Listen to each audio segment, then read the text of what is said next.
Bismillahirrahmanirrahim. Assalamualaikum warahmatullahi wabarakatuh.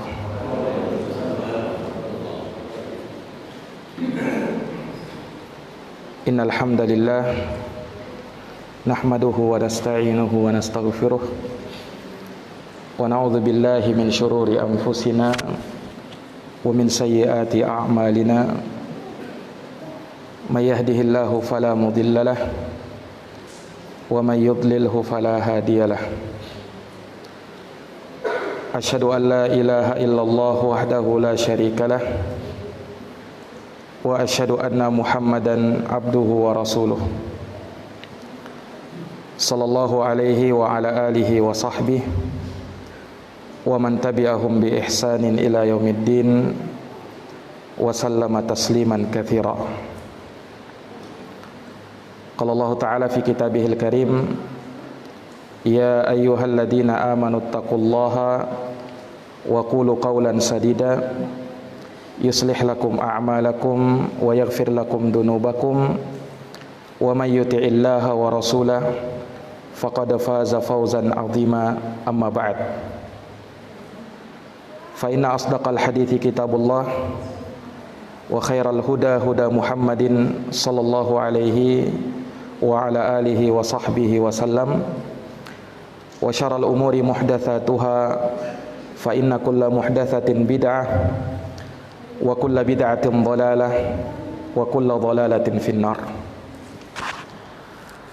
Ma'asyaral muslimin wal muslimat, hadirin wal hadirat, Bapak Ibu, saudara-saudari jamaah salat subuh yang dirahmati dan dimuliakan oleh Allah.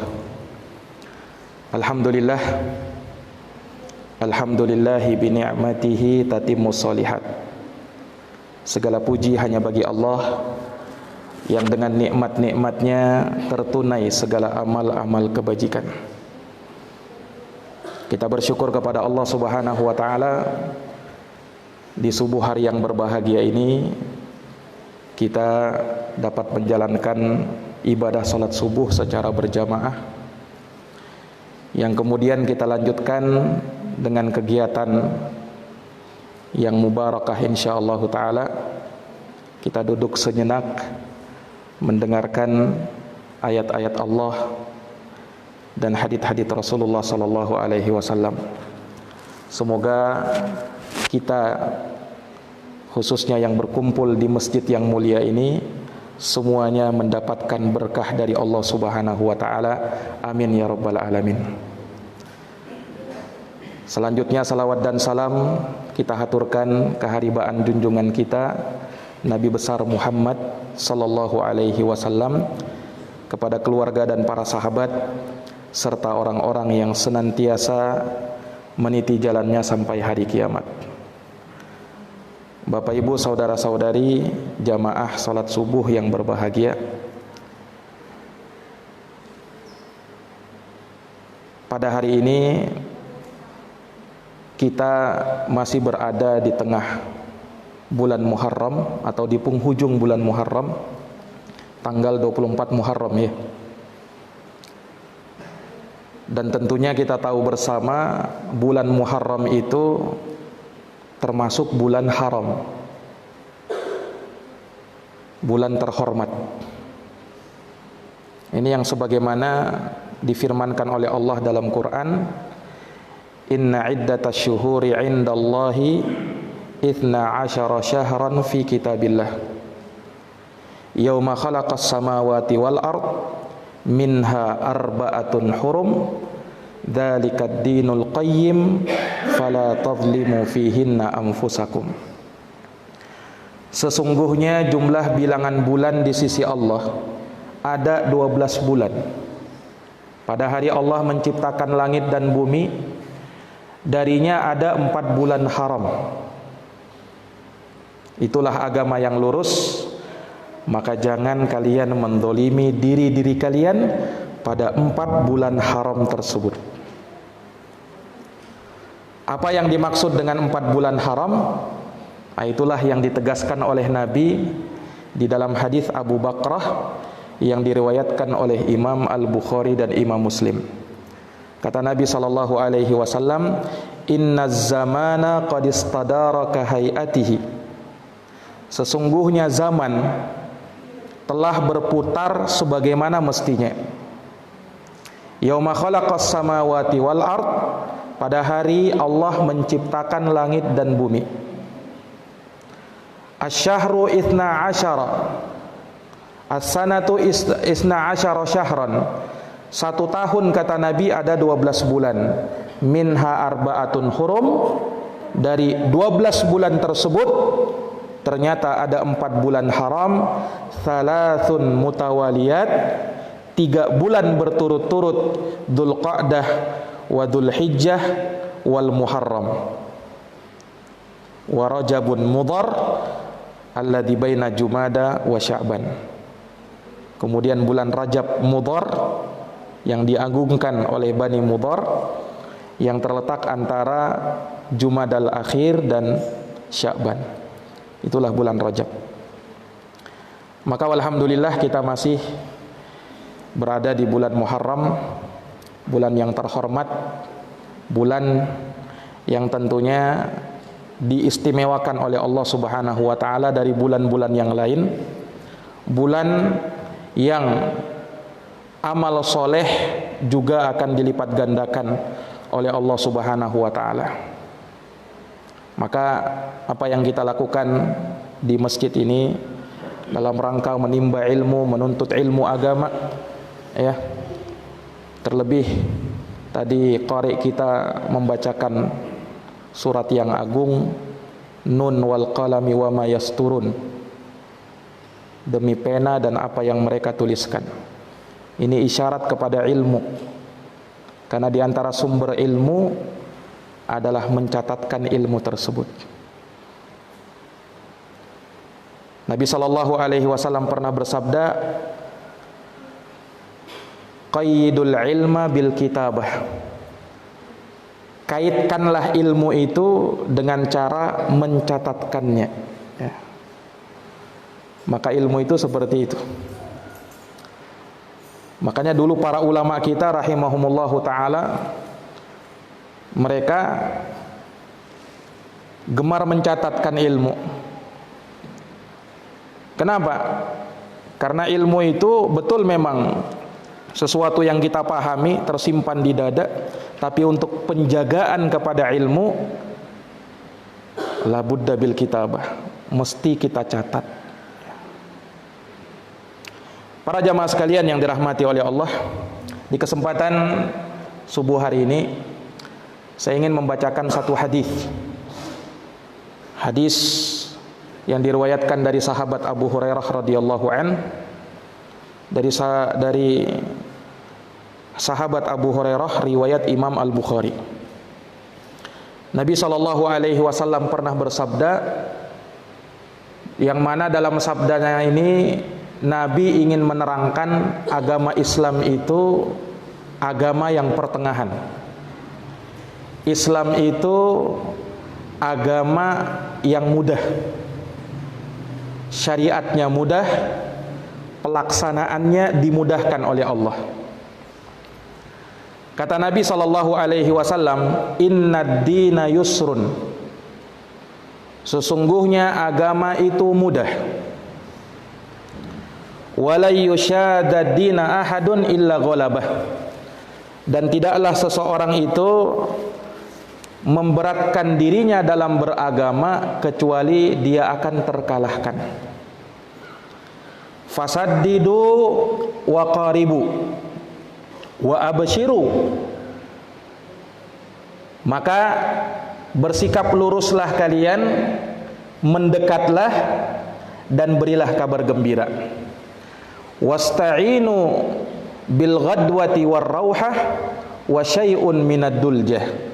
Dan mintalah pertolongan kepada Allah di waktu pagi, petang, dan sedikit di waktu malam. Para jamaah sekalian yang dirahmati oleh Allah, ini hadis yang mulia.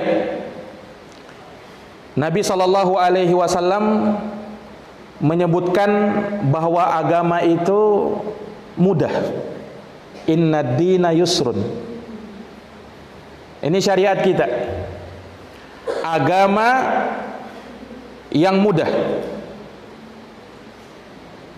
Itu sifat agama kita. Makanya Allah Subhanahu wa taala turunkan Quran, turunkan syariat, perintah dan larangan, hakikatnya bukan untuk memberatkan kita, tapi untuk memberikan kemudahan kepada kita. Walaqad yassarnal Qur'ana lidzikri fahal mim muddakir. Sungguh kami telah mudahkan Quran itu untuk diingat, namun adakah yang mau mengingat?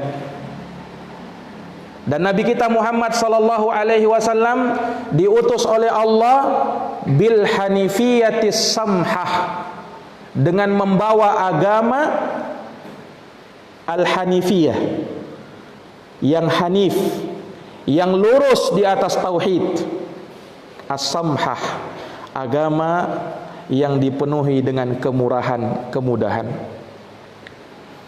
Ini agama kita, Pak.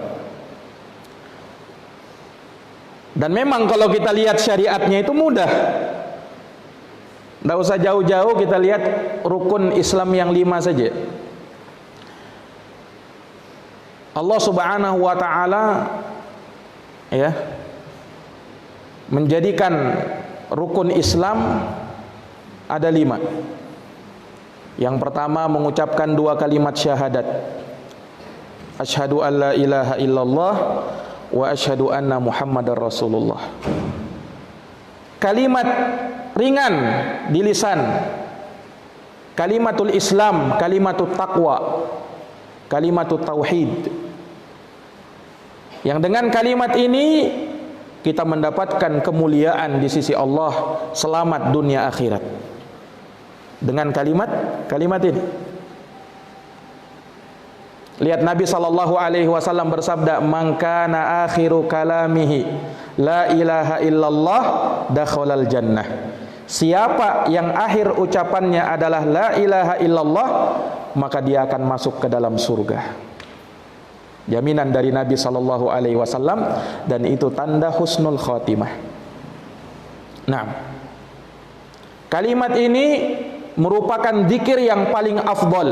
Kata Nabi, afdalul zikri la ilaha illallah. Seutama-utama zikir adalah kalimat la ilaha illallah. Kalimat ini kalimat yang berat di timbangan. Mungkin kita pernah dengar hadis bitaqah, hadis kartu kecil. Ada orang yang diperhadapkan, ditimbang amalannya, dia punya 99 gulungan catatan. Yang satu saja maddal basar, sejauh mata memandang. Dan ternyata seluruhnya adalah dosa. Banyaknya dosanya. Didatangkan orang ini, kemudian Allah berfirman kepadanya, "Alaisa hadza amaluk?" Bukankah itu amalannya kamu? Bukankah itu dosa-dosanya kamu? Kata orang ini, tidak bisa mengelak dia. Bala ya Rabbi, betul wahai Tuhanku, itu amalan-amalan aku. Itu yang kukerjakan ketika di dunia, itu dosa-dosaku, diakui.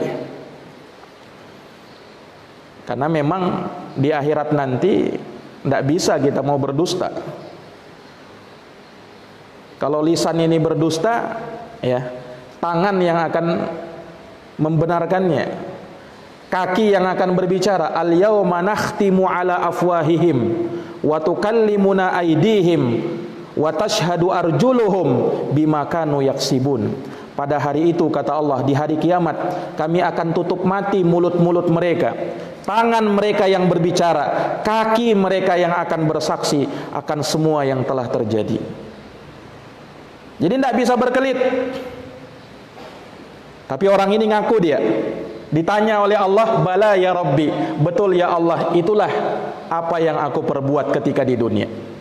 Allah bertanya, "Afalaka udrun?" Kamu punya amalan enggak yang bisa diperhadapkan, bisa ditimbang? Kata orang ini, "La ya Rabbi." Tidak ada lagi ya Allah. Saya tidak punya amal baik. Tapi subhanallah, Allah itu zat yang maha adil. Allah berfirman, "Al-yawma la zulum." Hari ini tak ada kezaliman bagimu. Tetap didatangkan kepada dia amal kebaikannya yang ternyata hanya tertulis dalam bitokoh, kartu kecil. Di situ tertulis amal kebaikannya mirip-mirip ini ya, kartu kecil kayak KTP itu. Ketika datang, dia berkata kepada Tuhannya, "Ya Rabbi, ma hadhihi sijillat, ma hadhil bitaqah." Wahai Tuhanku, untuk apa ditimbang ini?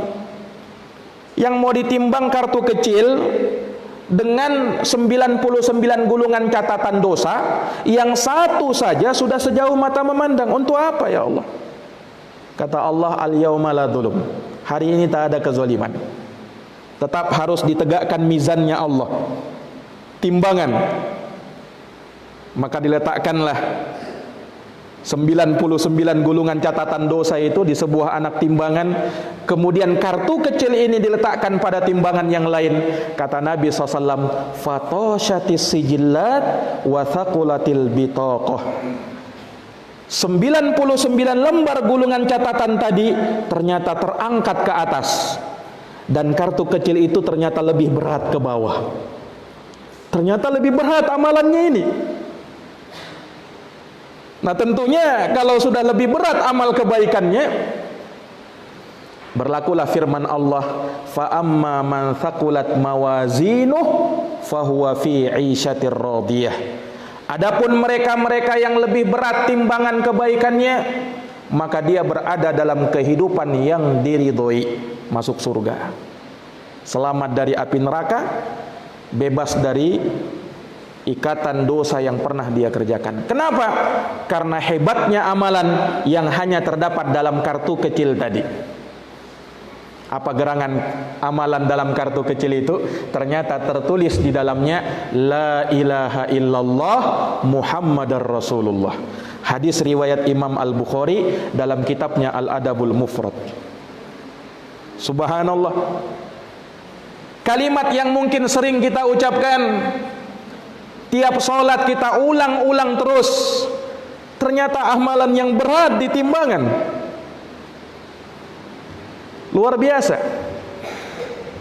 Ini baru yang pertama, rukun Islam yang pertama. Mengucapkan dua kalimat syahadat, asyhadu alla ilaha illallah wa asyhadu anna Muhammadar Rasulullah. Ringan tapi berat di timbangan. Lihat sholat, Pak. Sholat itu juga dijadikan mudah oleh Allah Subhanahu wa ta'ala. Tadinya Allah syariatkan 50 kali sholat dalam sehari semalam, iya kan? Dalam peristiwa Isra Mi'raj itu ya. Pertama Allah Subhanahu wa ta'ala titahkan kepada nabinya 50 kali sholat. Nabi turun ketemu dengan Nabi Musa. Nabi Musa mengatakan, "Wahai Muhammad, apa yang diperintahkan Tuhanmu kepadamu?" Kata Nabi kita Muhammad SAW, 50 kali sholat dalam sehari dan semalam. Kata Nabi Musa, umatmu tidak akan sanggup. Nabi Musa sudah punya pengalaman dengan Bani Israel. Tidak sanggup umatmu, wahai Muhammad. Kembali kamu kepada Rabbmu, minta keringanan. Maka berdasarkan sarannya Nabi Musa, Nabi kita Muhammad kembali menghadap Allah, minta keringanan. Allah Subhanahu wa ta'ala wadha'a syatrahu, dipangkas setengahnya, tinggal 25 sholat. Turun Nabi SAW, ketemu lagi dengan Nabi Musa. Nabi Musa tetap mengatakan, kembali kamu kepada Rabbmu, umatmu tidak sanggup. Terus Nabi bolak-balik sampai pada akhirnya 5 sholat. Nabi turun ketemu dengan Nabi Musa. Nabi Musa sebenarnya minta Nabi Muhammad supaya kembali lagi, minta keringanan lagi. Kata Nabi kita Muhammad SAW, wahai Musa, sudah cukup ini. Malu aku ketemu dengan Rabbku kalau seperti ini. Nah, 5 sholat ini sudah yang Allah Subhanahu wa ta'ala wajibkan kepadaku dan kepada umatku dalam sehari dan semalam. Bayangkan Pak, bagaimana kalau yang diwajibkan kita itu 50 sholat, iya kan? Ya, yang 5 sholat saja masih banyak yang melalaikannya, apalagi mau 50 sholat. Tapi subhanallah, 5 sholat yang kita kerjakan sama nilainya dengan 50 kali sholat.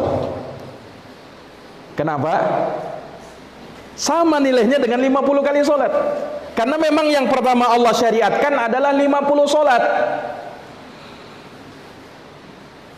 Ini rahmat Allah subhanahu wa ta'ala kepada umat Islam. Mudah agama ini. Lihat di dalam sholat ada syariat, ada kewajiban, tapi diringankan pada saat-saat tertentu. Ketika safar misalnya, ya kan?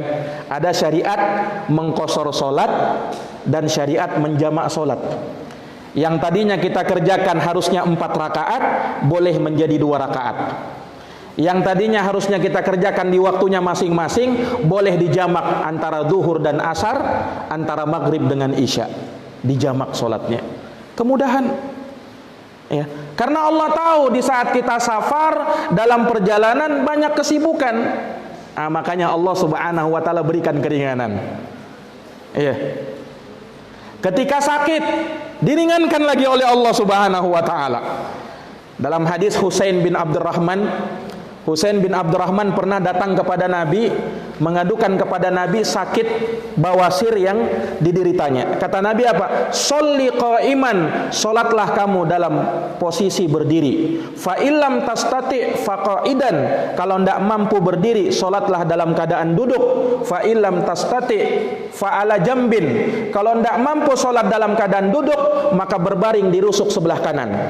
Dalam satu riwayat, fa illam tastati fa mustalqiyan, kalau tidak mampu solat dalam keadaan berbaring di rusuk sebelah kanan menghadap kiblat, maka berbaringlah dengan terlentang dengan kaki menghadap ke kiblat. Ini Nabi kita Muhammad SAW memberikan keringanan-keringanan. Iya. Jadi mudah agama ini. Itu solat. Lihat zakat, Allah subhanahu wa ta'ala wajibkan kepada umat ini sebagai pensucian bagi kita. Suci jiwa kita, suci harta kita, maka disebut zakah. Zakah itu artinya pensucian, ya. Dengan kita keluarkan sebagian harta kita sebagai zakat, maka akan suci jiwa kita, suci harta kita. Terlebih daripada itu, Allah subhanahu wa ta'ala memberikan pahala-pahala yang besar, ya kan? Dan Allah mudahkan. Zakat ini nanti disyariatkan, diwajibkan kalau terpenuhi syaratnya. Sampai nisabnya berlalu 1 tahun. Karena Nabi bersabda, la zakata hatta yahula alaihil haul, tidak ada zakat sampai berlalu 1 tahun, zakat mal. Dimudahkan. Itu pun ketika keluar zakatnya, yang Allah minta cuman berapa, Pak? 2,5%. 1/40 dari harta kita. Mudah kan? Mudah syariat ini. Nah, puasa di bulan Ramadan mudah syariatnya. Allah subhanahu wa ta'ala wajibkan cuman sebulan dalam 1 tahun. Bukan tiap bulan. Dari 12 bulan cuman 1 bulan saja, bulan Ramadan, itu yang diwajibkan. Kemudian Allah subhanahu wa ta'ala berikan keringanan-keringanan di dalam puasa, ya. Orang yang sakit, orang yang safar boleh berbuka, nanti diqadha, diganti di waktu yang lain. Faman kana minkum maridhan aw ala safarin fa iddatun min ayamin ukhra. Ya. Kemudian ada keringanan-keringanan bagi wanita, ya, yang haid, hamil dan menyusui. Orang tua yang sudah tua renta tidak mampu lagi puasa, boleh cuman bayar fidyah saja. Kemudahan dari Allah subhanahu wa ta'ala. Haji juga demikian. Walillahi 'alan nasi hijjul bait man istata'a ilaihi sabila. Nah, diikat itu, man istata'a ilaihi sabila. Haji itu nanti wajib bagi yang mampu. Dan Nabi mengatakan wa tahujjal bait in istata'ta ilaihi sabila, dan engkau mengerjakan haji ke Baitullah jika kamu mampu mengerjakannya. Jadi dari sini kita bisa mengetahui agama kita agama yang mudah, Pak. Allah tidak ingin menyulitkan kita. Majalallahu alaikum fid dini min haraj. Allah tidak ingin menjadikan kalian itu sulit dalam menjalankan agama. Yuridullahu bikumul yusra wala yuridu bikumul usra. Allah menginginkan kemudahan untuk kalian dan tidak ingin menyulitkan kalian. Ini para jamaah sekalian. Tapi Islam itu agama yang mudah, manakala kita berada di atas tuntunan petunjuknya Nabi. Nah, di situ baru kita akan dapat kemudahan. Jadi kemudahan kapan? Tatkala kita komitmen dengan tuntunan syariat, disitulah kita akan dapatkan kemudahan.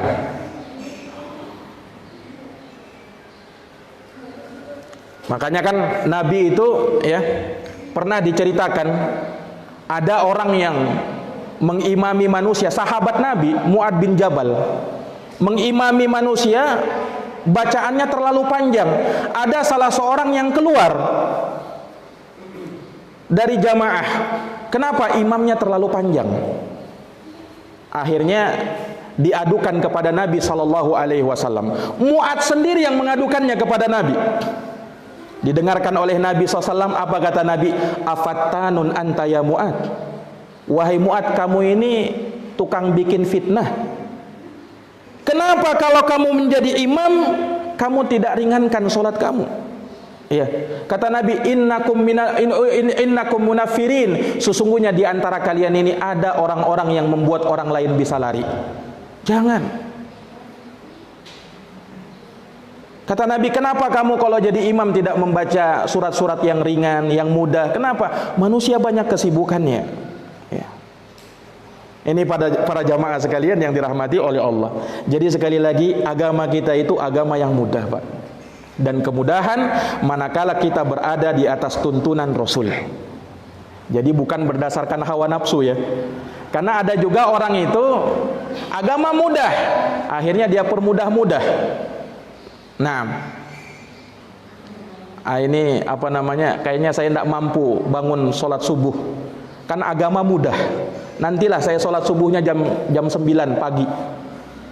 Nah, ini namanya mempermudah-mudah agama. Bukan seperti itu maksudnya. Oh, kan agama itu mudah. Pas nanti puasa di bulan Ramadan dia capek sedikit, agama mudah. Dia buka langsung. Ya namanya orang puasa ya pasti capek lah, pasti kelaparan, kehausan. Ya. Tapi bukan seperti itu. Itu namanya mempermudah-mudah agama. Agama itu mudah manakala kita berada di atas tuntunan syariat. Nah, kemudian kata Nabi apa? Wala yushadad dina ahadun illa ghalabah. Dan tidaklah seseorang itu memberatkan dirinya dalam beragama kecuali pasti dia akan terkalahkan. Makanya kata ulama, agama itu mudah dan agama Islam menentang sikap terlalu keras, ekstrim dalam beragama. Tidak boleh ekstrim itu, Pak. Allah sudah ingatkan, ya ahlal kitab la taglu fi dinikum. Wahai ahli kitab, jangan kalian gulu berlebih-lebihan dalam beragama. Dalam hadis Ibnu Abbas, Nabi bersabda, iyyakum wal gulu fid din fa inna ahlakal ladina min qablikumul gulu fid din. Hati-hati kamu dari sikap gulu berlebih-lebihan dalam beragama. Kenapa? Karena yang menyebabkan binasanya orang sebelum kalian adalah karena mereka gulu di dalam beragama. Berlebih-lebihan, tidak boleh berlebih-lebihan. Ya. Nabi juga mengatakan la tatruni kama atratin nasara Isa bin Maryam innama ana abdun faqulu abdullahi wa rasuluh. Janganlah kalian berlebih-lebihan dalam menyanjung saya seperti orang Nasara berlebih-lebihan dalam menyanjung Isa putra Maryam. Sesungguhnya saya itu hamba Allah. Katakanlah saya ini hamba Allah dan Rasul Allah. Nabi kita Muhammad sallallahu alaihi wasallam. Jadi jangan berlebih-lebihan. Islam agama yang pertengahan antara dua kutub ekstrim dan menyepelekan. Ketika orang-orang Yahudi menganggap Nabi Isa sebagai anak zina, naudzubillahi min dzalik. Sebaliknya orang-orang Nasara menganggapnya sebagai Tuhan. Islam pertengahan. Nah, Islam pertengahan. Nabi Isa alaihissalam adalah hamba dan utusan Allah, tapi beliau bukanlah seorang yang disembah. sebagai Tuhan. La. Nabi dan Rasul Allah yang harus kita imani, naam, yang kita jadikan tauladan juga. Ya, pertengahan. Dan sikap ekstrim ini membawa kepada kebinasaan. Halakal mutanatti'un, halakal mutanatti'un, halakal mutanatti'un. Kata Nabi, celaka mutanatti', celaka mutanatti', celaka mutanatti'. Kata Imam Nawawi, al-mutanatti' adalah orang yang berlebih-lebihan dalam ucapan dan amalan. Nah, ini. Ada beberapa orang sahabat, 3 orang sahabat datang ke rumah sebagian istrinya Nabi. Datang mau tanya bagaimana ibadahnya Nabi itu. Maka jamaah sekalian yang dirahmati oleh Allah, ya, disebutkan, diceritakan ibadahnya Nabi itu begini, begini, begini. Maka dikatakan ka'annahum taqaluha, seakan-akan mereka itu menganggap remeh ibadahnya Nabi. Tapi mereka berkata begini, oh kalau Nabi kan wajar, ibadahnya mungkin biasa aja, tapi padahal ibadahnya Nabi itu kan luar biasa. Tapi ini sahabat ini dia anggap masih biasa ibadahnya Nabi. Ada yang mengatakan Nabi bersikap seperti itu ibadahnya biasa karena Nabi itu sudah dijamin. Orang yang dijamin diampuni dosanya yang dahulu dan yang akan datang. Wajar. Kita ini tidak ada jaminan. Nah, kalau begitu kita harus ibadah lebih hebat dari Nabi, kata orang ini. Maka orang yang pertama mengatakan, fa amma ana, kalau saya, fa ana usolli al-laila kullahu walam arkut. Saya mau sholat semalam suntuk, tidak mau tidur. Orang yang kedua mengatakan, wa ana asumud dahar wala uftiru abada. Kalau saya mau puasa dahar, puasa setahun penuh, tidak pernah berbuka. Yang satunya lebih ekstrim lagi, wa amma ana fala atazawwajun nisa. Kalau saya tidak mau menikah, mau membujang saja. Kenapa? Kalau menikah sibuk dengan keluarga, nanti lalai ibadah. Lihat orang-orang ini kan menampakkan sikap ekstrim. Datang Nabi SAW menegur mereka. Ada apa kalian mengatakan begini dan begitu? Ya, ketahuilah saya, kata Nabi, orang yang paling taat sama Allah, orang yang paling takwa sama Allah. Akan tetapi saya sholat dan saya tidur, saya puasa, saya berbuka, dan saya menikahi wanita.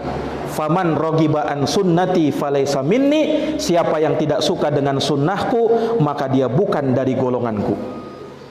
Para jamaah sekalian yang dirahmati oleh Allah, ini menunjukkan apa? Sikap ekstrim itu memang dilarang di dalam agama. Tidak boleh kita bersikap ekstrim. Ya. Tapi sekali lagi, ya, Islam agama pertengahan, tidak ekstrim, tidak menyepelekan. Ya, pertengahan itu yang berada di atas tuntunan syariat. Makanya yang ekstrim artinya yang keluar dari tuntunan syariat. Karena ada juga orang yang menganggap ekstrim padahal bukan ekstrim. Ada yang mengatakan jenggot itu ekstrim, cirinya teroris katanya. Ya, saya berjenggot Pak ya. Ada yang menganggap ekstrim juga. Ada yang menganggap wanita bercadar ekstrim katanya. Ya, padahal dalilnya jelas, tuntunannya jelas. Bagaimana mau dikatakan ekstrim itu? Saya tidak mengerti ekstrim itu bagaimana. Ya, ekstrim itu yang keluar dari tuntunan syariat. Kalau yang masih berada di atas tuntunan syariat, jangan sama sekali dikatakan ekstrim. Ya. Orang yang mengamalkan sunnah Nabi, menghidupkan sunnah Nabi, cara berpakaiannya Nabi, jangan dikatakan ekstrim. Nah, ini ada juga orang yang padahal Islam memang betul agama yang pertengahan, agama yang moderat, menentang sikap ekstrim. Tapi ekstrim yang bagaimana dulu? Nah, ini para jamaah sekalian yang dirahmati oleh Allah Subhanahu wa taala. Ada salah seorang sahabat Nabi, ya, ketika sholat begitu saja. Ketika dia datang kepada Nabi, Nabi katakan, irji fasolli fa innaka lam tusolli. Balik kamu sholat lagi karena kamu belum sholat. Sahabat ini sholat lagi. Selesai sholat dia datang kepada Nabi, ucapkan salam. Kata Nabi apa? Irji fasolli fa innaka lam tusolli. Kembali lagi sholat karena kamu belum sholat. Sahabat ini kan merasa aneh loh. Tadi kan saya sudah sholat. Sudah saya sholat lagi lah, perintah Nabi ini. Sholat lagi dia, ketika datang kepada Nabi, kembali Nabi suruh ulang sholatnya karena kamu belum sholat. Orang ini mengatakan, ya Rasulullah, tadi sholat saya itu sholat yang paling hebat itu saya rasa. Saya tidak tahu lagi yang lebih hebat daripada itu. Ajari ya Rasul bagaimana cara sholat yang benar. Maka Nabi ajari sholat yang benar itu begini, begini, dan begini. Menunjukkan apa Pak? Agama itu kita jalankan bukan hanya sekedar bermodalkan semangat. Agama itu tuntunan syariat. Nanti dikatakan syariat kalau ada tuntunannya, jelas dalilnya dari Quran dan hadits Nabi sallallahu alaihi wasallam. Subhanallah, agama kita itu Pak, agama paling lengkap. Bayangkan, ada salah seorang ulama, Ibnu Rajab namanya, mengarang kitab Ahkamul Khatam. Judulnya Ahkamul Khatam, hukum-hukum seputar cincin. Hukum-hukum seputar cincin dalam satu jilid tebal dikarang. Mungkin kita bertanya-tanya ya, kira-kira apa yang dibahas itu? Kok bisa-bisanya dia bahas hukum cincin tebal begitu? Padahal kan kita taunya ya pakai cincin aja kan. Ada ternyata hukumnya itu. Subhanallah. Para jamaah sekalian yang dirahmati oleh Allah Subhanahu wa taala. Maka ini menunjukkan sekali lagi agama kita mudah dan agama kita memang betul-betul menentang sikap ekstrim, sikap radikal itu. Ya, agama kita moderat, bukan agama yang radikal, tapi orang saja terkadang menuduh radikal apa yang bukan radikal. Nah, makanya kita perlu membahas agama itu, tuntunan itu, mana yang merupakan agama, mana yang bukan merupakan agama. Nah, ini para jamaah sekalian yang dirahmati oleh Allah. Sudah waktu ini ya, semoga kajian kita di subuh hari ini bermanfaat. Semoga Allah Subhanahu wa taala memberikan taufik kepada kita semuanya, dan semoga kajian kita ya di subuh hari ini dituliskan sebagai amal kebaikan di sisi Allah Subhanahu wa taala. Amin ya rabbal alamin. Amin ya rabbal alamin. Tak lupa kami ucapkan jazakumullah khairan kepada segenap pengurus Masjid At-Tanwir, kepada Ustadz Indra Cahyadi hafizahullah, semoga Allah menjaga beliau, dan kepada segenap pengurus Muhammadiyah yang ada di tempat ini, semoga Allah Subhanahu wa taala memberikan kebaikan kepada kita semuanya. Amin ya rabbal alamin. Demikian jamaah sekalian, kita akhiri dengan doa kafaratul majlis. Subhanakallahumma wa bihamdika asyhadu an la ilaha illa anta astaghfiruka wa atubu ilaik. Subhana rabbika rabbil izzati amma yasifun wa salamun alal mursalin walhamdulillahi rabbil alamin. Wassalamu alaikum warahmatullahi wabarakatuh.